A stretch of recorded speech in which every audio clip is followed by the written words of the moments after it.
Welcome to the Marconi Project, an oral history series of the Italian American Museum of Washington, D.C. In these interviews, we capture the memories and experiences of Italian immigrants and Italian Americans in the nation's capital. We are ready to hear your story. Omero, just if you would state your name, where you were born, where you lived most of your life.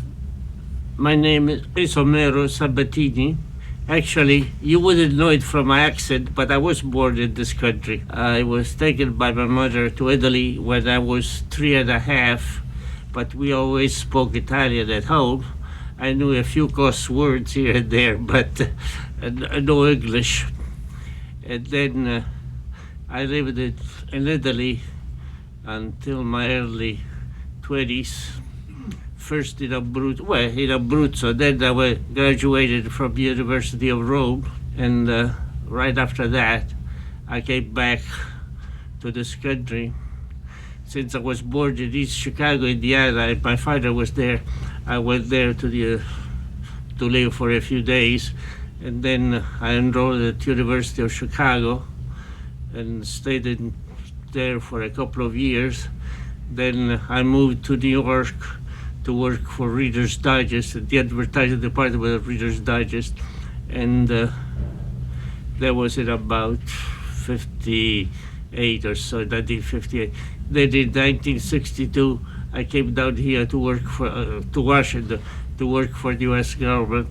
I first worked at the Department of Commerce, then I moved to the Department of Agriculture in the Economic Research Service. Then I moved to the Foreign Agricultural Service. In 1979, I was assigned to Europe, to the U.S. mission to the European Commission. At the time, it was the European Community, now it's the European Unity, and stayed in Brussels for 6 years. Then from there, I was agricultural consul in Portugal for 4 years, from 85 to 89. Came back to Washington, worked in the Foreign Agricultural Service, was director of the Trade and Assistance Promotion Officer. Then I was sent to Algeria as agricultural counselor, but the situation, political situation there was very murky, and they evacuated us after 4 months.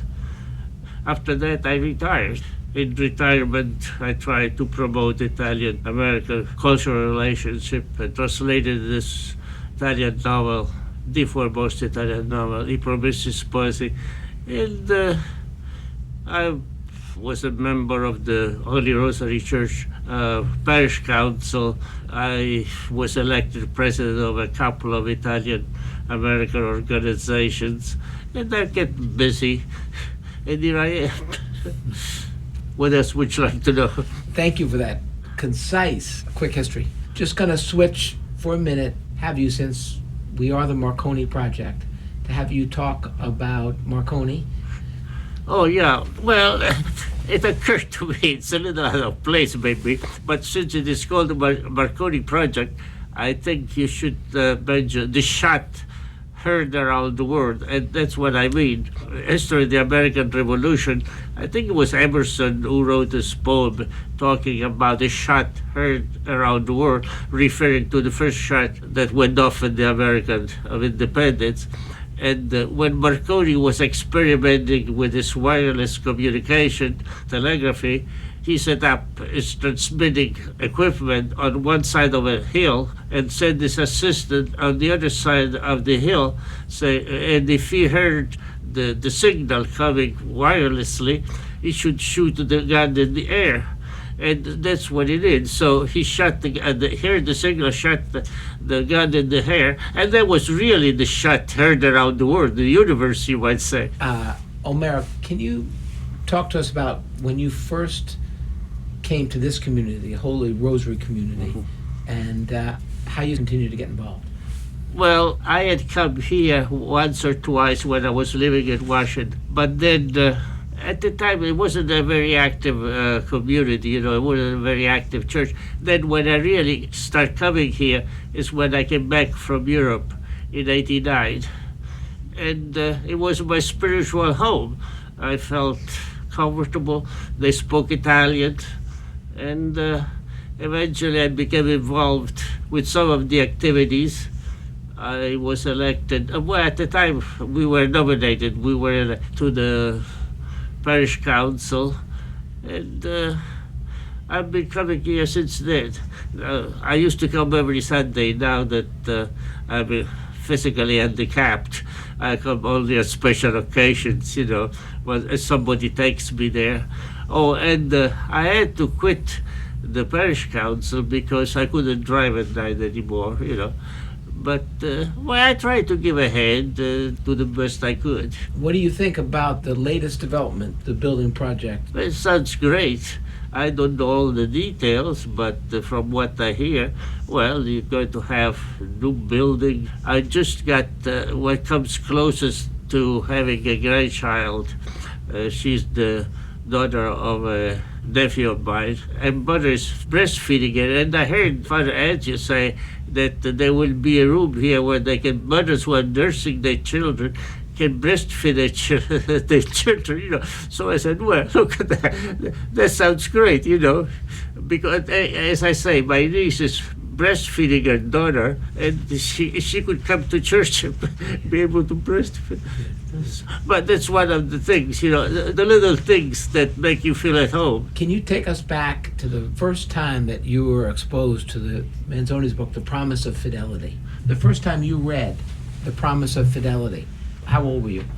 Well, of course, as I mentioned, I was living in Italy. I got my education there, and in the Italian high schools, you have to read the book, I Promessi Sposi. That's like a student here who can get through high school without having heard Romeo and Juliet, without having heard of Shakespeare.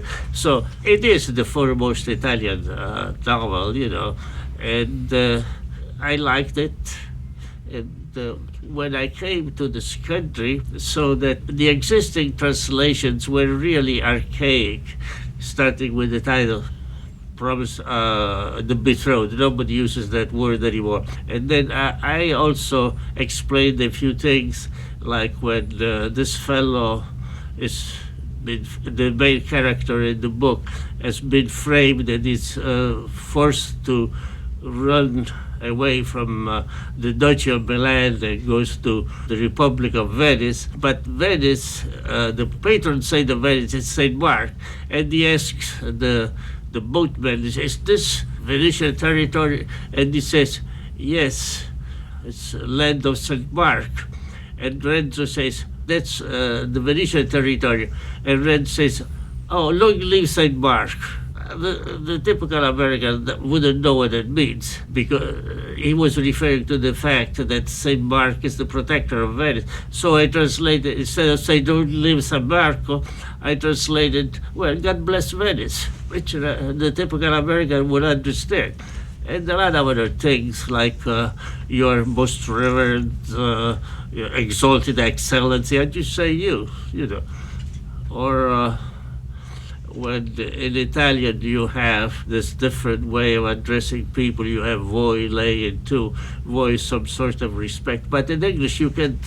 So when he say miss, instead of saying yeah, you, when you would usually use tu, but in this case he was using voi, so I said, hey miss, get up, in other words. Things like that. Anybody who reads likes it, I think, How long did it take you to do the translation? Well, that's difficult to tell, because sometimes when I couldn't sleep at night, I would get up and translate. Sometimes I went 2 months without even looking at it. I would say, in terms of man hour or work hours, I would say about a year. But what took the longest was typing it, because I don't know how to type well. So I wrote it longhand, and then I had to type. That was the most time-consuming period thing. Were you surprised, or did you expect the book would do better in America? The book would do better. More people would have read the book. Well, I wasn't supposed to really make a commercial success out of it. In this country, translations don't go too well unless the book is being translated immediately after it's published in a foreign country. But this was done a long time ago, and it was praised by everybody in the academic world. It was praised by a lot, but commercially, I haven't sold too many copies. Probably, as I say, it wasn't done now. Like the leopard, for instance, there was an immediate success in this because the translation is something that happened there. But with this one, well, speaking of that, has this been made into a movie in Italy? Oh, in Italy, they even have it in operas. Yeah, it hasn't been made in movies, and they have TV series. It's like saying, really, some Hamlet, that is the equivalent of Shakespeare, really, Manzoni for Italian, well, modern Italian literature. But all modern Italian is based really on Manzoni's way of writing, because after Dante and after all the Italian become widespread knowledge, but still there has been a lot of localisms. Manzoni revived. He went to Tuscany to spend 2 years there, well, the first 2 years, something like that, so to purify his language. And after that, it became the standard. And even when the Leopard was published, the criticism was, oh, it's too much like Manzoni's style.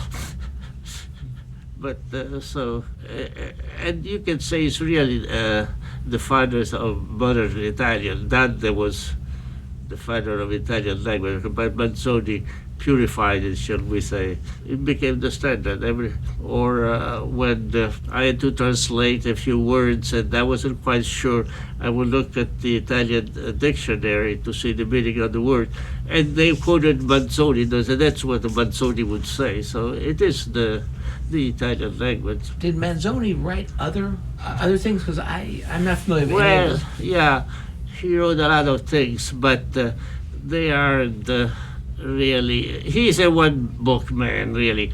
The other things are read because he wrote the Province's Post, But, he wrote a famous poem when Napoleon died, that he wrote Adelchi, and he wrote La Parigi Sbastigliata, when the Bastille fell. But it isn't really anything that anybody would read if it had been written by him, because of Manzoni, because the Province's Post. Do you think The Leopard in part got fame too? It was made into a movie and an excellent movie early on, or in the maybe 60s or 70s with Claudia Cardinale. That probably maybe helped The Leopard in this country, right? Yeah.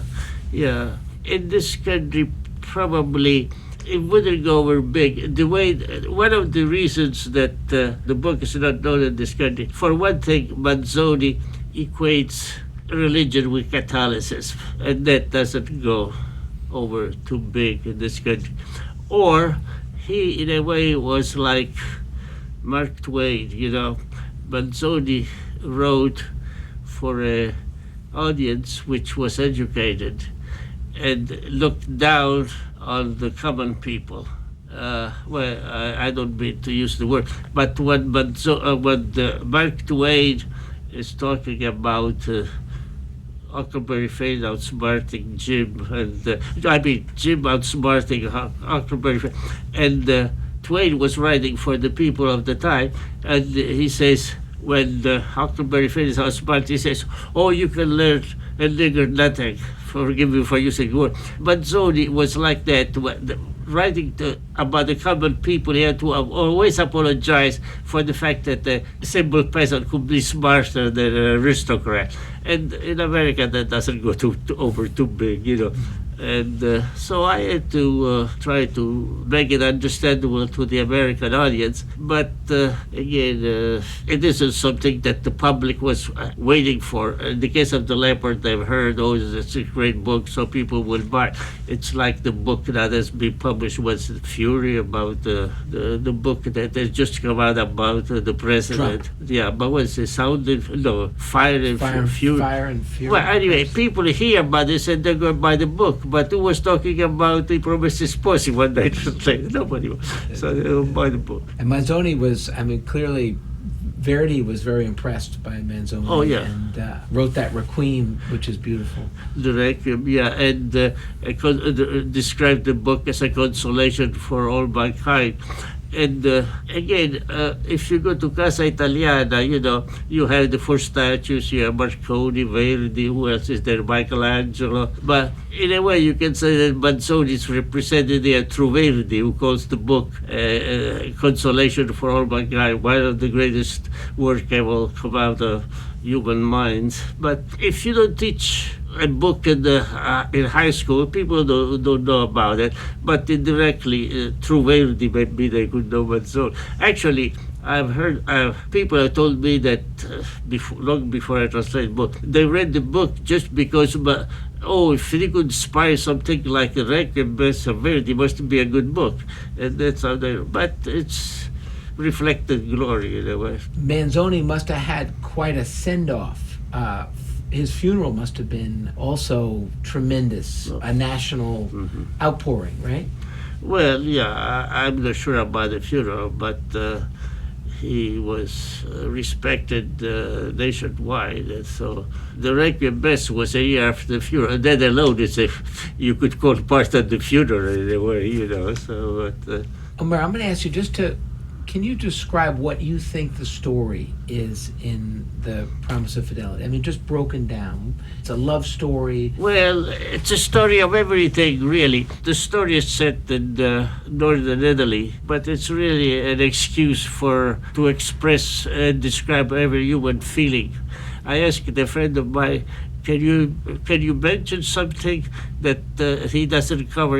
He says, adultery. And that's probably because his mother left her husband and went to live with another man. That's why he doesn't talk about adultery. But he talks about fidelity, which is the country of adultery. But the story is set in Italy, and it's about a girl who was engaged to the main character, Renzo. And when one day the local tyrant meets her, wants to talk to her, and she is reluctant. So the fellow is trying to coerce her, to possess her, bets to his cousin that he's going to have anyway. So he tries to kidnap her, and that fails because it's a long story. I have a whole page there somewhere. But then she's eventually kidnapped by another local warlord, and he converts, and Lucia is freed, and then they're finally able to marry. But the first one who tried to tell the priest, who told the priest not to marry them, and the priest avoids marrying them.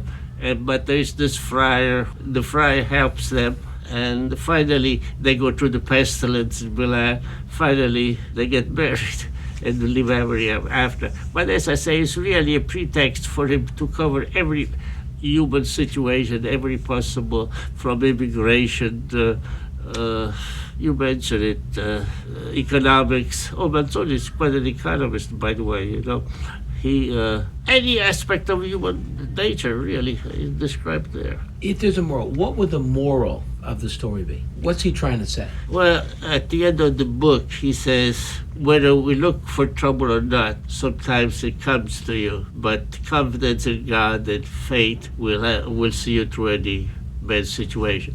Essentially, that's what he puts at the end of the story. Whether you go looking for trouble or not, it comes to you. But if you have faith, God will help you to overcome every bad situation. I think that's the moral of the story, really. Last question on Manzoni's Promise of Fidelity. Why should somebody read it? Why should a young person today in America or Italy, it's obviously more, but maybe in America, why should they pick up the Promise of Fidelity? If you are a lover of world literature, if people read War and Peace, Madame Bovary, if you want to know about your Italian heritage, then you should read it to broaden your knowledge, to know how Italian culture influenced and an influence on American literature. At one time when I was mentioning some names of these gangsters there, and a friend of mine told me, "Oh, that's too much like Chicago." And I said, "What do you think people from Chicago got the names of these gangsters?" So it is part of your heritage. And I apologize because I said that was going to be my last question, but let me ask you too. To me, it's a very religious. You can't have that story without the Catholic religion. It's such a big part of the story. It's not a religious book, but it is a story in which the Catholic Church plays a preponderant, a very large part. Well, I don't know if I gave you that, but Pope Francis, in an interview with an Italian Catholic magazine, praised this book highly, said everybody should read it. I understand that every Vatican diplomat and representative is training, they have to read the book if they haven't read it before. I don't know if that's true, but I heard it someplace. It's a very religious book. It's a Catholic book. I mean, it's taken with a very strong Catholic as part of the plot and as part of the story. Many of the main characters are the bishop and the village priest. I guess if you want to call it Catholic, but it's a book about faith in God, really. And since he was Catholic, and he had not been religious in his early life, he was married to a Protestant girl, I believe, and then he became a very devout person. It's really faith in God. He expressed it through Catholicism, and as I said, that's one of the reasons why it's so popular in this country, because it equates Catholicism with faith in God or with Christianity. Omero, thank you so much. My pleasure. Is there anything else you want to say about The Promise of Fidelity and the work and your translation? Yeah, buy the book. Buy the book. Okay. It's good. Okay. Okay. All right, we're gonna switch. We're gonna switch gears a little bit, and if you'll indulge us, talk about your career. And I guess one of my questions is: was it helpful or harmful, or did it not matter that you were representing the United States in places around the world, but also had a very Italian perspective? Well, if you want me to be totally honest, for me, having an Italian background and a foreign accent, that was a handicap, actually, which I had to overcome. And sometimes people ask me, "What kind of an American are you?" I mean, how did you get it? I would say, well, actually, the best kind, the ones who sent overseas to represent the country. But you have to be careful sometimes. I wouldn't accept an assignment in Rome because then people would worry, but who are you? Are you an American or an Italian? But sometimes it was an advantage when you spoke with the Italians there, they would open up with you. But that's one of the reasons I didn't want my children to learn Italian, because I confused their status with mine. As I say, it was a sort of a handicap for me, but I was lucky to have a very open-minded people who, in spite of my accent, sent me overseas, and to represent the country. Omero, can you expound upon what you just said about you not wanting your children to learn Italian?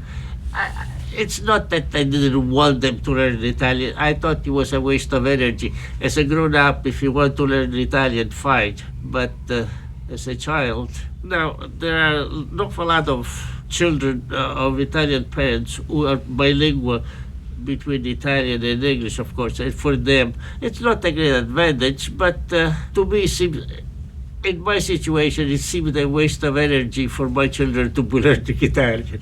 If they grow up, they want to learn. But now, when I was overseas, my daughter went to the university, to American University in Paris. She's fluent in French, and it's good. But she doesn't use it at work.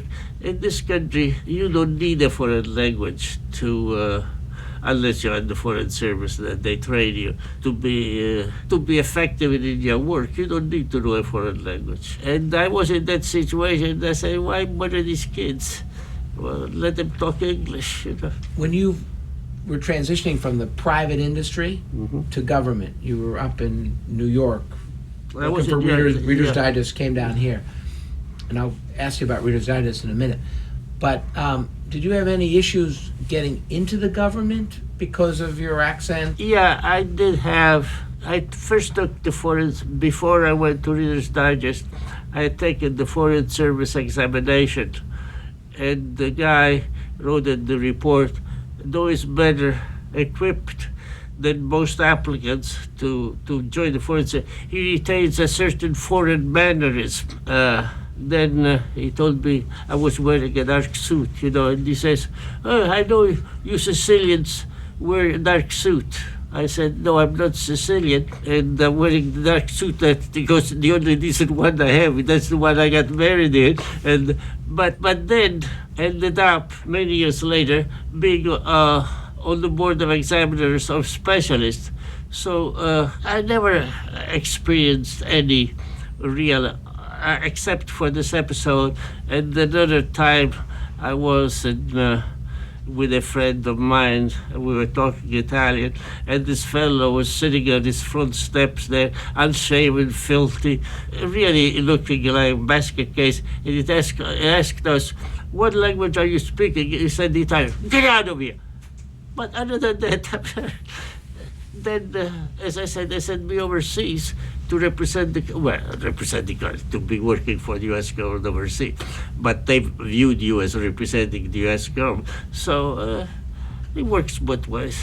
Was there any conflict there that you were overseas representing the U.S. government? Somebody viewed you as an Italian, and maybe the government you were talking with had a different relationship with Italy than the United States? Was there any? Not really, no. The conflict of interest, if you want to know, at one time, this government, the U.S., had some dispute with the Italians about almonds. And I remember as a child, these women would crack almonds, for a living.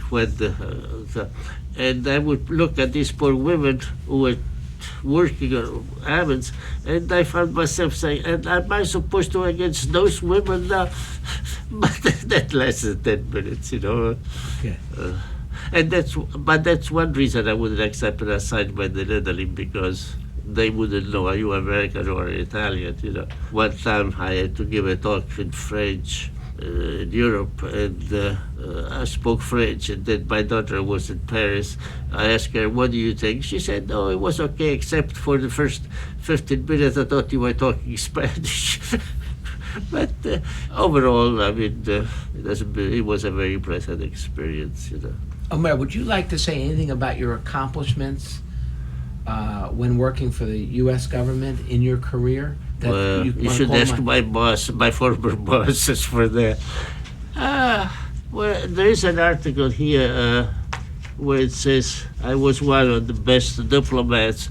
There were hundreds of diplomats there when I was able to help stop a proposal which would have cost American exporters soybeans billions of dollars.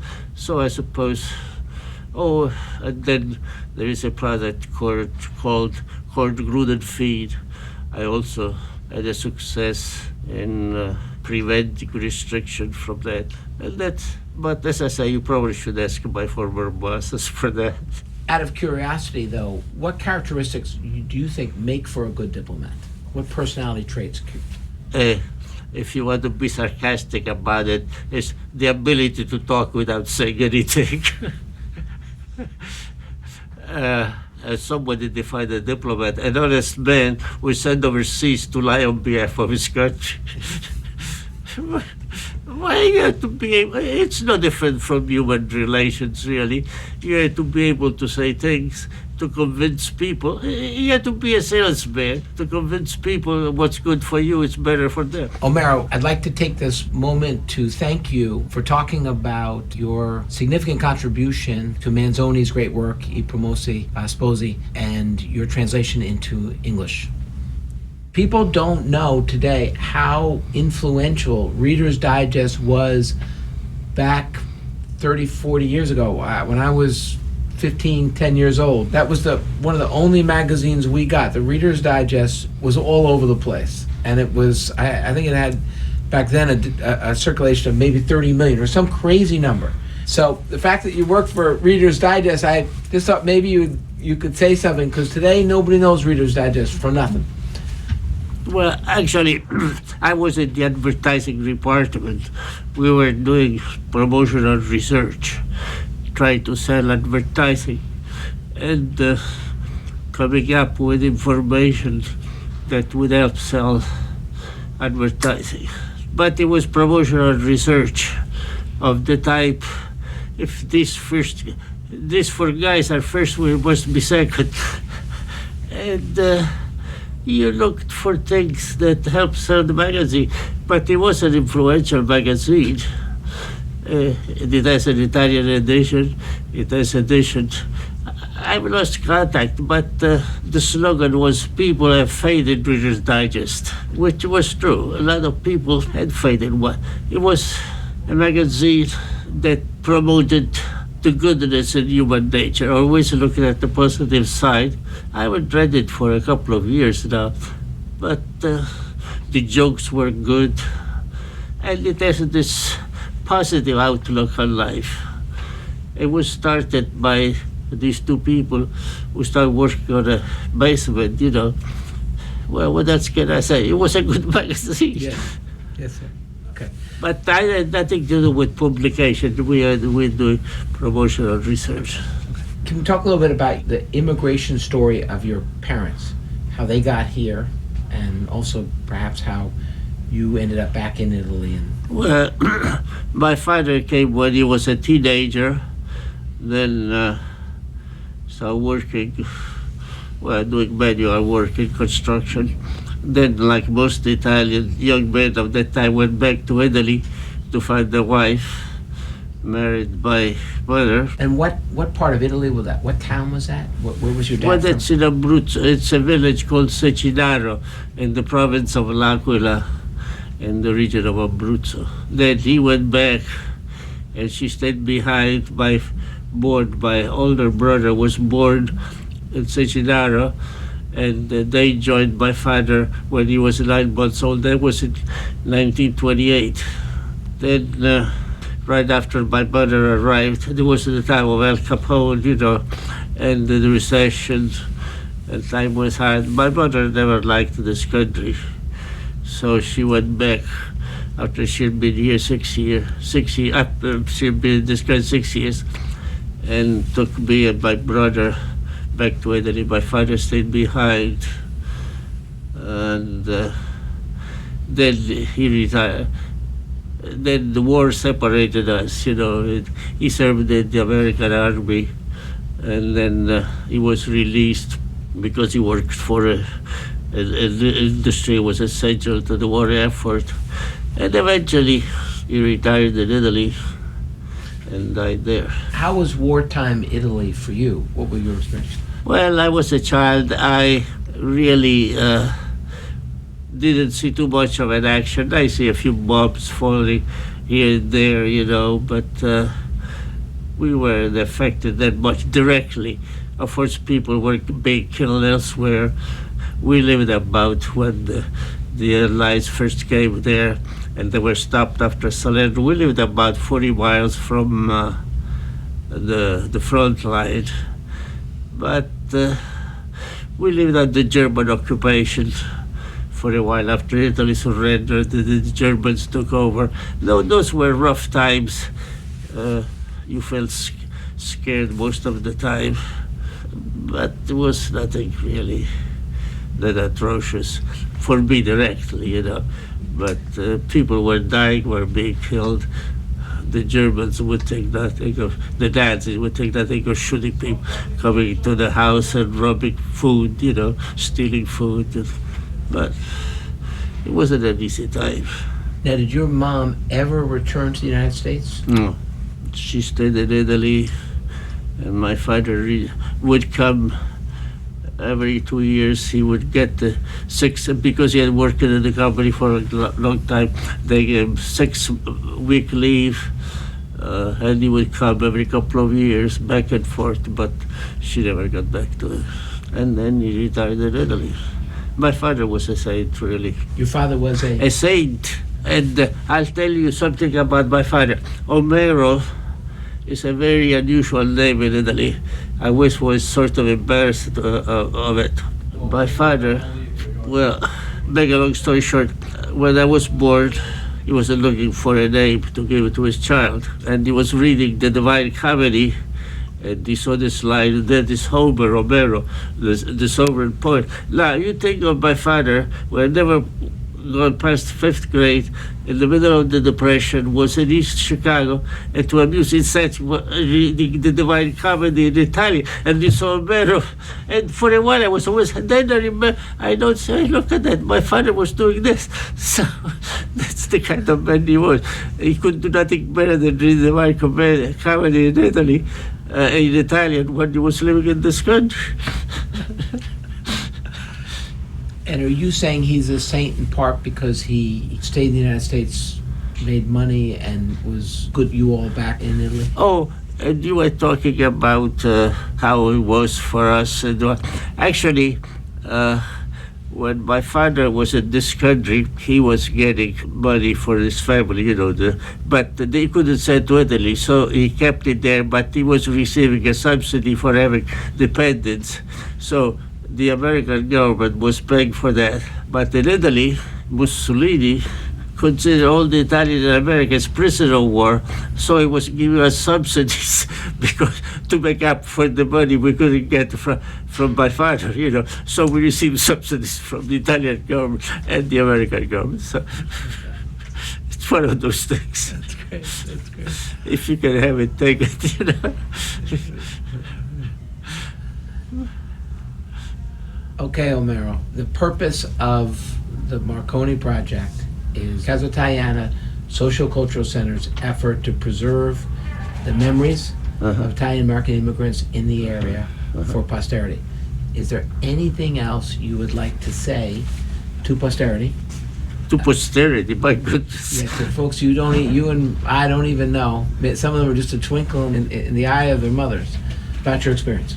Any further thoughts or stories or anything else you'd like to share? Well, it has been a wonderful experience. America's been good to me, and will continue to be good for many generations. This present time, this is sort of an aberration, I think. But basically, we are a nation of immigrants. When Roosevelt, FDR, spoke to the Mayflower, to the daughters of the American Revolution, he said, it so happens that through no fault of my own, I descend on both sides of the family from people who came on the Mayflower. But don't forget, those two were immigrants. So this is a nation of immigrants. And these people try to come to this country, and nobody feels obliged to run away because you cannot send the country, you know. So it is a nation of immigrants. It's a beacon of light. The Statue of Liberty symbolizes it. We have our faults, but who doesn't? But the fact is that people try to flock to this country because there's something to offer. It will continue to offer it. Thank you. I don't know of any other questions, but thank you, Omero. Thank you. It's a pleasure. And I will just tell you that the last interview we had was with Angelo Polisi, and one of the strongest. This is a success story. One of the strongest things he said. No, it's a success story. Yeah. And he said that in all of the world, the best people were from Abruzzo. Wow. Best people in the world. In his. He's from there, right? He's not from there. No, his wife's from there. He must have been thinking of me then.